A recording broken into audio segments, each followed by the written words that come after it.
अक्सर जब हम किसी मेडिकल डायग्नोसिस की बात करते हैं ना, तो वहां एक तरह की सटीकता की उम्मीद होती है, एकदम इंजीनियरिंग की तरह। हड्डी टूटती है, एक्सरे मशीन में वो टूटी हुई सफेद लाइन साफ दिख जाती है। और डॉक्टर उंगली रखकर बता देता है कि भाई समस्या यहाँ है। बिल्कुल। हमें चीजों को देखना, उन्हें सही कैटेगरी में रखना और ब्लैक एंड व्हाइट में समझना बहुत पसंद है। लेकिन जब हम किसी देश की अर्थव्यवस्था की सेहत मापने जाते हैं, तो अचानक लगता है कि वो एक्सरे मशीन काम करना बंद कर चुकी है। एकदम सही कहा, क्योंकि हम जिस डायग्नोस्टिक दुनिया में कदम रखते हैं वो बहुत ही धुंधली है। और इस धुंधलेपन की सबसे बड़ी वजह यह है कि अर्थव्यवस्था कोई स्थिर शरीर नहीं है। राइट। ये हर सेकंड बदलती है। करोड़ों लोग, अरबों ट्रांजैक्शंस, कच्चे माल की कीमतें, मौसम का मिजाज, सब कुछ एक साथ काम कर रहा है। ऐसे में किसी एक बिंदु पर उंगली रखकर ये कहना कि यहाँ ये हो रहा है, लगभग नामुमकिन हो जाता है। और इसी धुंधलेपन को साफ करने की एक बहुत बड़ी कोशिश पर आज हम अपनी इस गहन चर्चा में बात करने वाले हैं। आज हमने नेक्स्ट आईएएस क्रक्स के मार्च 2026 अंक से एक बेहद अहम विषय उठाया है, भारत का जीडीपी बेस रिवीजन। यानी सकल घरेलू उत्पाद के आधार वर्ष में किया गया बदलाव। हाँ, सांख्यिकी और कार्यक्रम कार्यान्वयन मंत्रालय, जिसे हम MOSPAI कहते हैं, उसने जीडीपी की गणना के लिए आधार वर्ष को 2011-12 से बदलकर 2022-23 कर दिया है। सुनने में यह सिर्फ एक सरकारी कैलेंडर का पन्ना पलटने जैसा लगता है, लेकिन असल में ये बहुत बड़ा कदम है। बिल्कुल। ये हमारे देश के राजकोषीय घाटे, कर्ज लेने की क्षमता, गिग इकोनॉमी की स्थिति और जो हमारा $4 ट्रिलियन की अर्थव्यवस्था का लक्ष्य है ना, उसे पूरी तरह से हिला देने वाला कदम है। आज हमारा मिशन इसी जटिल आर्थिक बदलाव को डिकोड करना है। और अर्थव्यवस्था के इस नए थालोमीटर को समझना सिर्फ अर्थशास्त्रियों के लिए ही नहीं, बल्कि हर उस व्यक्ति के लिए जरूरी है जो ये समझना चाहता है कि देश का पैसा कहाँ जा रहा है और नीतियां कैसे बन रही हैं। जब पैमाना बदलता है ना, तो पूरी तस्वीर बदल जाती है। यही बात मुझे सबसे ज्यादा उलझा रही है। मतलब मुझे ये तो समझ आता है कि 2011-12 का साल बहुत पुराना हो चुका था। उस वक्त ना तो यूपीआई इतना आम था, ना ही सड़कों पर इतनी जोमेटो स्विगी डिलीवरी वाले गिग वर्कर्स थे। वो एक बिल्कुल अलग दौर था। राइट। लेकिन मेरा सवाल यह है कि सीधे 2022-23 पर क्यों छलांग लगाई गई? अगर हमें नया स्केल चाहिए था, तो हम 2018 या 2019 को भी तो आधार बना सकते थे। वो महामारी से ठीक पहले का समय था। और अगर नया ही लेना था, तो 2020 या 2021 क्यों नहीं? देखिए, अगर हम 2020 या 2021 को आधार वर्ष बनाते, तो हम अर्थशास्त्र की सबसे बड़ी गलतियों में से एक कर बैठते। इसे बेस इफेक्ट का भ्रम कहा जाता है। अच्छा, बेस इफेक्ट। मतलब वो जो कोविड वाला असामान्य समय था। हाँ, बिल्कुल। इसे गणितीय नजरिए से देखिए। 2020 और 2021 में कोविड-19 लॉकडाउन के कारण फैक्ट्रियां बंद थीं, सप्लाई चेन पूरी तरह से टूट चुकी थी और मांग रसातल में थी। वो एक कृत्रिम रूप से दबा हुआ समय था। एक अबनॉर्मल स्थिति थी। एकदम। मान लीजिए एक फैक्ट्री सामान्य दिनों में 100 गाड़ियां बनाती है। कोविड में उसने सिर्फ 20 गाड़ियां बनाई। अब अगर हम उस 20 को नॉर्मल या आधार मान लें और अगले साल वो फैक्ट्री 40 गाड़ियां बनाए, तो कागज पर हमें 100% की ग्रोथ दिखेगी। अरे बाप रे। जबकि असल में वो अपनी क्षमता के आधे पर ही काम कर रही है। बिल्कुल। मतलब हम एक बीमार स्थिति को स्वस्थ मानकर अपनी आगे की ग्रोथ नापने लगते। इससे हर छोटी रिकवरी एक बहुत बड़ी आर्थिक छलांग नजर आती, जो कि सच नहीं होता। तो ये तो साफ है कि 2020-21 एक बुरा आइडिया था। लेकिन 2018 या 2019 को क्यों छोड़ा गया? वो तो नॉर्मल साल थे ना? क्योंकि महामारी के उन 2 सालों ने अर्थव्यवस्था के ढांचे को जितना बदला, उतना पिछले 10 सालों में नहीं बदला था। 2020-21 के दौरान ही हमने डिजिटल इकोनॉमी में एक बहुत बड़ा स्ट्रक्चरल शिफ्ट देखा। मतलब आप वर्क फ्रॉम होम और ऑनलाइन पेमेंट्स की बात कर रही हैं? हाँ, वो सब। और क्लाउड कंप्यूटिंग, रिन्यूएबल एनर्जी में भारी निवेश और सबसे बड़ी बात, कॉन्ट्रैक्ट आधारित गिग इकोनॉमी का जो विस्फोट महामारी के दौरान और उसके तुरंत बाद हुआ, वो 2018-19 के डेटा में मौजूद ही नहीं है। अच्छा, तो पुराने साल हमें आज की सच्चाई नहीं दिखा पाते। एकदम सही। 2022-23 का साल इस नई डिजिटल फर्स्ट और गिग आधारित अर्थव्यवस्था का पहला स्थिर साल है। कोई भी आधार वर्ष एक इक्विलिब्रियम आउटपुट यानी संतुलन की स्थिति का प्रतिनिधित्व करना चाहिए, इसलिए ये सबसे सटीक शुरुआती बिंदु है। चलिए, स्केल बदलने का तर्क तो बहुत अच्छे से स्पष्ट हो गया। लेकिन अब बात करते हैं कि इस नए स्केल पर चीजें मापी कैसे जा रही हैं। इस स्रोत में एक टर्म का जिक्र है जिसने मुझे काफी अटका दिया, डबल डिफ्लेशन। Double deflation. ये सच में इस नई कार्यप्रणाली की जान है। मुझे इसका मतलब आसान भाषा में समझाइए। अगर कोई फैक्ट्री पहले 100 रुपए का सामान बनाती थी और अब 150 का बना रही है, तो सीधा सा मतलब है कि 50 रुपए की ग्रोथ हुई। इसमें डिफ्लेटर की क्या जरूरत आ गई? यहीं पर हम नॉमिनल और रियल के जाल में फंस जाते हैं। आपके उदाहरण को ही लेते हैं। मान लीजिए वो एक कपड़ा फैक्ट्री है। उसने पिछले साल 100 रुपए की शर्ट बनाई। ठीक है। इस साल उसने 150 रुपए की शर्ट बनाई। कागज पर हमें 50 रुपए का वैल्यू एडिशन यानी मूल्यवर्धन दिख रहा है। लेकिन जरा सोचिए, अगर वो 150 रुपए की शर्ट इसलिए महंगी बिकी क्योंकि कपास, जो कि कच्चा माल है, उसकी कीमत अचानक दोगुनी हो गई थी। और शायद बिजली का बिल भी बढ़ गया हो। बिल्कुल, बिजली महंगी हो गई, ट्रांसपोर्टेशन महंगा हो गया। तो क्या फैक्ट्री ने असल में कोई अतिरिक्त मेहनत की? नहीं। तो इसका मतलब है कि फैक्ट्री ने ज्यादा शर्ट नहीं बनाई, बस महंगाई का बोझ ग्राहक पर डाल दिया और नंबर बड़े दिखने लगे। एकदम सही पकड़े हैं आप। और जीडीपी का मुख्य काम महंगाई नापना नहीं है। उसका काम ये नापना है कि अर्थव्यवस्था में वस्तुओं और सेवाओं का वास्तविक भौतिक उत्पादन कितना बढ़ा है। तो पुराना सिस्टम कैसे काम करता था? पुराने सिस्टम में समस्या ये थी कि हम सिर्फ तैयार शर्ट की कीमत से महंगाई का असर हटाते थे। इसे सिंगल डिफ्लेशन कहते हैं।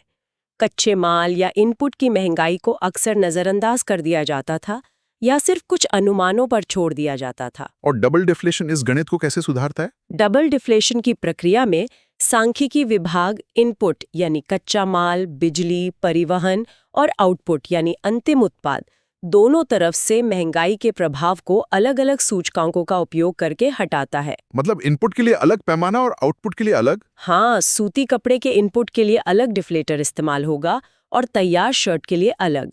जब हम दोनों तरफ से महंगाई की ये परत छील देते हैं ना, तो जो बचता है वो एकदम शुद्ध वास्तविक मूल्यवर्धन या रियल वैल्यू एडेड होता है। वाकई ये बहुत ही बारीक और जरूरी काम है। इससे ये स्पष्ट हो जाता है कि फैक्ट्री ने सच में ज्यादा उत्पादन किया है या सिर्फ महंगाई के कारण उसके आंकड़े बड़े दिख रहे हैं। बिल्कुल। लेकिन देखिए, ये डबल डिफ्लेशन तभी काम करेगा जब हमारे पास सटीक डेटा हो। अगर सरकार को पता ही नहीं है कि देश के छोटे कस्बों में कितनी शर्ट बन रही हैं, तो वो डिफ्लेटर किस पर लगाएगी? बहुत सही सवाल है ये। मैंने पढ़ा है कि भारत की जीडीपी का एक बहुत बड़ा हिस्सा असंगठित क्षेत्र से आता है। गली नुक्कड़ की दुकानें, छोटे कारखाने, इनका डेटा जुटाना तो हमेशा से एक सिरदर्द रहा है। और यहीं पर इस नए आधार वर्ष का दूसरा सबसे बड़ा तकनीकी सुधार सामने आता है। अब हम प्रॉक्सी डेटा से डायरेक्ट डेटा की तरफ शिफ्ट हो रहे हैं। प्रॉक्सी डेटा मतलब अनुमान लगाना। हाँ, 2011-12 के आधार वर्ष में असंगठित क्षेत्र को मापने के लिए संगठित क्षेत्र के आंकड़ों का ही एक अनुमानित अनुपात लगा दिया जाता था। मतलब अगर बड़ी कॉर्पोरेट कंपनियों की ग्रोथ 8% है, तो एक गणितीय फॉर्मूले से मान लिया जाता था कि छोटे व्यापारियों की ग्रोथ भी उसी के आसपास होगी। जो कि जमीनी हकीकत से कोसों दूर हो सकता है। बड़ी कंपनी के पास तो बहुत संसाधन होते हैं। निश्चित रूप से। और इसी वजह से अनौपचारिक क्षेत्र को अक्सर कम आंका जाता था। लेकिन अब 2022-23 के बेस रिवीजन में हम अनुमानों पर निर्भर नहीं है। अब सीधा डेटा उठाया जा रहा है। अच्छा, तो अब ये सीधा डेटा कहाँ से आ रहा है? जीएसटी नेटवर्क से रियल टाइम टैक्स फाइलिंग का डेटा लिया जा रहा है। पीरियोडिक लेबर फोर्स सर्वे यानी पीएलएफएस से रोजगार के सटीक आंकड़े मिल रहे हैं। और सबसे अहम है annual survey of unincorporated sector enterprises. ये सर्वे क्या करता है? यह सर्वे सीधे गली मोहल्ले की दुकानों, छोटे कारखानों और गैर पंजीकृत व्यवसायों का डेटा देता है। मतलब अब हम हवा में तीर नहीं चला रहे हैं, अब हमारे पास जमीनी सच्चाई है। एकदम। लेकिन यहाँ एक डेटा पॉइंट है जो मुझे सच में उलझा रहा है और मुझे लगता है कि ये एक बड़ा विरोधाभास है। जब हम इस नए डबल डिफ्लेशन और डायरेक्ट डेटा वाले तरीके को वित्तीय वर्ष 2025-26 के परिणामों पर लागू करते हैं, तो जो कहानी सामने आती है वो बहुत अजीब है। आप नॉमिनल और रियल जीडीपी के ग्रोथ रेट्स की बात कर रहे हैं ना? हाँ बिल्कुल। स्रोत के अनुसार नए बेस ईयर के बाद नॉमिनल जीडीपी की ग्रोथ पहले के 11% के अनुमान से गिरकर 8.6% हो गई है। लेकिन उसी समय रियल जीडीपी की ग्रोथ 7.1% से बढ़कर 7.6% हो गई है। जरा रुकिए। अगर रुपयों के मामले में पूरी अर्थव्यवस्था की वृद्धि दर सिकुड़ रही है, तो हम ये कैसे कह सकते हैं कि हमारी असली ग्रोथ बढ़ गई है? ये गणित कैसे काम कर रहा है? मैं समझ सकती हूँ, ये विरोधाभास सतह पर अजीब लगता है, लेकिन अगर हम गहराई में जाएं तो ये अर्थव्यवस्था की मजबूती का बहुत बड़ा संकेत है। वो कैसे? इसे मैक्रो इकोनॉमिक नजरिए से डिकोड करते हैं। नॉमिनल जीडीपी का गिरना जो 11 से 8.6% हुआ, ये बताता है कि अर्थव्यवस्था में कुल मिलाकर कीमतों में जो आग लगी हुई थी वो शांत हो गई है। मतलब महंगाई कम हुई है। हाँ, थोक महंगाई दर और इनपुट लागत में भारी कमी आई है। वैश्विक स्तर पर कमोडिटी की कीमतें गिरने से ऐसा हुआ है। ठीक है, यानी चीजें सस्ती हुई हैं या कम से कम उनके दाम बढ़ने की रफ्तार कम हुई है। बिल्कुल। अब रियल जीडीपी पर आते हैं। रियल जीडीपी महंगाई के असर को हटाकर सिर्फ उत्पादन की मात्रा यानी वॉल्यूम को मापती है। अगर रियल ग्रोथ 7.1 से बढ़कर 7.6% हो गई है, तो इसका सीधा सा अर्थ है कि देश की फैक्ट्रियों, खेतों और सर्विस सेक्टर ने असल में ज्यादा सामान बनाया है और ज्यादा सेवाएं दी हैं। अच्छा, इसे ऐसे समझ सकते हैं कि अगर मैं एक पेन बनाने वाली कंपनी चलाता हूं, तो भले ही मैंने इस साल पेन सस्ते में बेचे, जिससे मेरा कुल रेवेन्यू कम दिखा, लेकिन मैंने बाजार में पिछले साल के मुकाबले बहुत ज्यादा पेन बेच डाले। ये एकदम सटीक व्याख्या है और ये सिर्फ थ्योरी नहीं है। नए डेटा में इसके स्पष्ट प्रमाण भी हैं। जैसे संशोधन के बाद विनिर्माण यानी मैन्युफैक्चरिंग सेक्टर में दहाई अंक की मतलब डबल डिजिट वृद्धि दर्ज की गई है। इसके अलावा ट्रेड, ट्रांसपोर्ट, होटल और संचार जैसे कोर सर्विस सेक्टर 10.1% की दर से बढ़े हैं। विनिर्माण और सर्विस सेक्टर का बढ़ना समझ आता है, लेकिन मैंने इस रिपोर्ट में कृषि क्षेत्र का एक चौंकाने वाला आंकड़ा देखा। नए डेटा के अनुसार कृषि क्षेत्र के आकार में अचानक से 5% की वृद्धि दर्ज की गई है। मतलब क्या रातों रात कोई कृषि क्रांति हो गई है जिसकी हमें खबर ही नहीं है? नहीं, खेतों में अचानक दुगनी फसल नहीं उगने लगी है। इस 5% की वृद्धि को समझना बहुत जरूरी है। ये कोई रातों रात हुआ उत्पादन चमत्कार नहीं है। तो फिर ये क्या है? ये असल में एक स्टैटिस्टिकल करेक्शन है, सांख्यिकीय सुधार। जैसा कि हमने पहले चर्चा की थी, पुराने सिस्टम में हम कई चीजों को ठीक से माप नहीं पा रहे थे, खासकर असंगठित क्षेत्र को। बिल्कुल। नए सर्वे और बेहतर डेटा कलेक्शन की बदौलत और विशेष रूप से कृषि इनपुट लागतों के बेहतर आकलन के कारण अब हम कृषि क्षेत्र के वास्तविक आकार को ज्यादा सटीकता से देख पा रहे हैं। तो इसका मतलब है कि कृषि क्षेत्र हमेशा से ही बड़ा था, बस हमारे नापने का फीता अब जाकर सही हुआ है। एकदम सही कहा। ये बस पिछली अंडर रिपोर्टिंग का सुधार है। तो अगर हम इन सब चीजों को देखें तो ये एक बहुत ही सकारात्मक तस्वीर है। हमारा वास्तविक उत्पादन बढ़ रहा है, मैन्युफैक्चरिंग अच्छी है और हमारे पास अर्थव्यवस्था का ज्यादा स्पष्ट डेटा है। हाँ, मैक्रो लेवल पर ये अच्छी खबर है।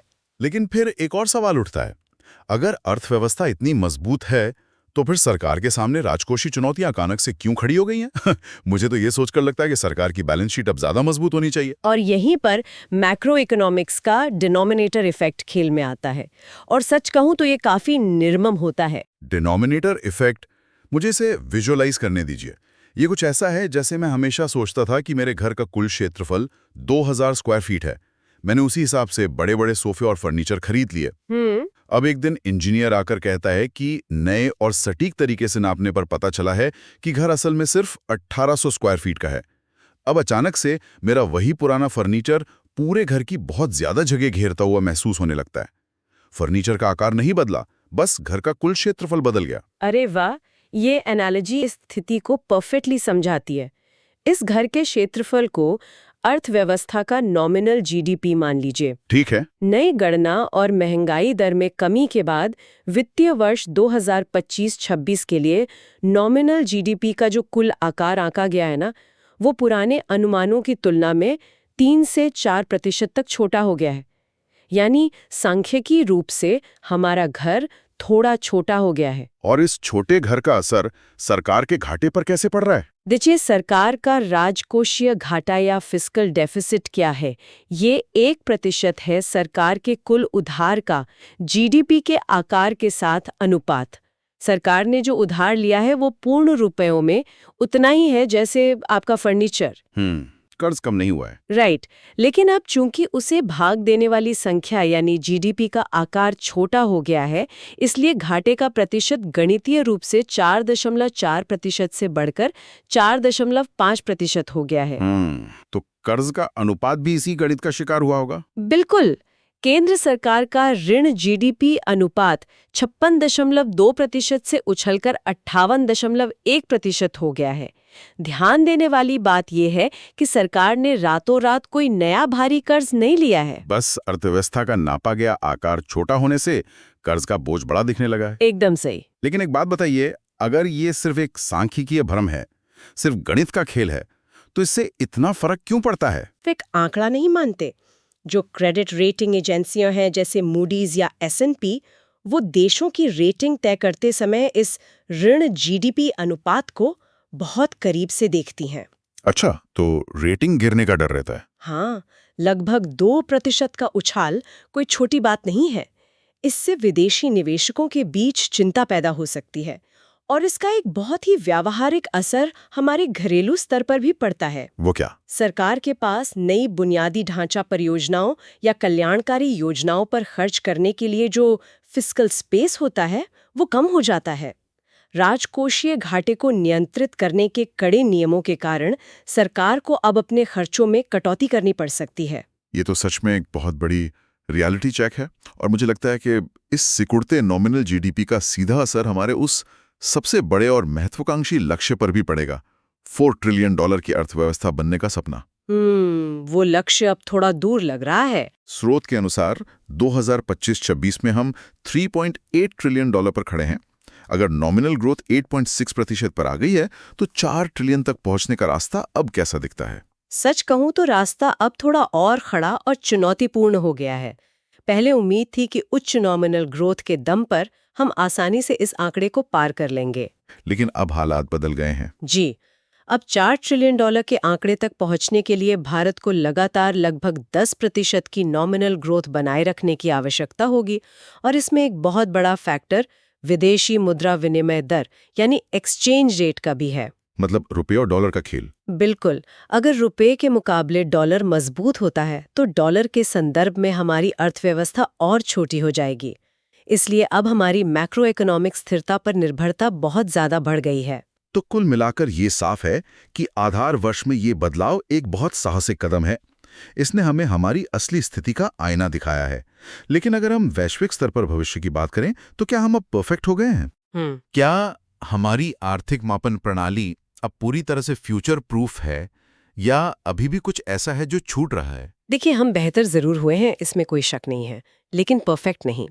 भविष्य की तैयारी के लिए हमें सांख्यिकी प्रणाली में 2 बड़े और तत्काल बदलाव करने होंगे। वो क्या है? पहला है एक नए इंडेक्स की सख्त जरूरत, प्रोड्यूसर प्राइस इंडेक्स, जिसे PPI यानी PPI कहते हैं। अच्छा। वर्तमान में तो हम महंगाई नापने के लिए मुख्य रूप से कंज्यूमर प्राइस इंडेक्स यानी CPI और होलसेल प्राइस इंडेक्स यानी WPI पर निर्भर है ना? हाँ। यानी वो कीमत जो ग्राहक ने दुकान पर चुकाई या वो कीमत जिस पर थोक बाजार में माल बिका। ठीक। लेकिन इसमें एक बड़ी खामी है। ये दोनों ही इंडेक्स उस वास्तविक कीमत को नहीं पकड़ पाते जो किसी सामान को बनाने वाले उत्पादक या फैक्ट्री मालिक के हाथ में आती है। इसे फैक्ट्री गेट प्राइस कहते हैं। क्योंकि थोक बाजार तक पहुंचते पहुंचते तो उसमें टैक्स, सब्सिडी और ट्रांसपोर्ट का खर्च जुड़ चुका होता है। एकदम सही। PPI हमें उत्पादकों की वास्तविक लागत और उन्हें मिलने वाली सही कीमत बताएगा। अगर PPI आ जाता है तो रियल GDP की गणना में हम जिस डिफ्लेटर की बात कर रहे थे उसका इस्तेमाल और भी ज्यादा सटीक हो जाएगा। समझ गया। और दूसरा बड़ा बदलाव क्या होना चाहिए? दूसरा बड़ा कदम है वैश्विक मानकों को अपनाना। फिलहाल भारत अपनी GDP गणना के लिए सिस्टम ऑफ नेशनल अकाउंट्स यानी SNA 2008 का पालन कर रहा है। 2008? वो तो काफी पुराना हो गया। हाँ, और दुनिया तेजी से 2029-30 तक SNA 2025 की तरफ शिफ्ट हो रही है। तो इस नए SNA 2025 में ऐसा क्या खास है? क्या ये सिर्फ डिजिटल ट्रांजैक्शंस गिनता है? ये उससे कहीं आगे की बात है। देखिए, SNA 2008 के समय दुनिया बहुत अलग थी। डेटा को एक फ्री बाय प्रोडक्ट माना जाता था, लेकिन SNA 2025 इस बात को मान्यता देता है कि डेटा अपने आप में एक उत्पादित संपत्ति है। मतलब डेटा भी एक एसेट है। बिल्कुल। यह डिजिटल अर्थव्यवस्था, क्रिप्टो संपत्तियों और सबसे महत्वपूर्ण पर्यावरणीय कारकों को राष्ट्रीय खातों में शामिल करता है। पर्यावरणीय कारक मतलब पर्यावरण का नुकसान। हाँ, क्या हम जंगलों को काट कर और नदियों को प्रदूषित करके जो ग्रोथ हासिल कर रहे हैं वो सही मायने में ग्रोथ है? SNA 2025 इस प्राकृतिक पूंजी के क्षरण को GDP में से घटाने का प्रावधान करता है। अरे वाह, ये तो ग्रोथ को देखने का पूरा नजरिया ही बदल देगा। बिल्कुल। और इसके साथ ही हमें अपने डेटाबेस को भी और लोकतांत्रिक बनाना होगा।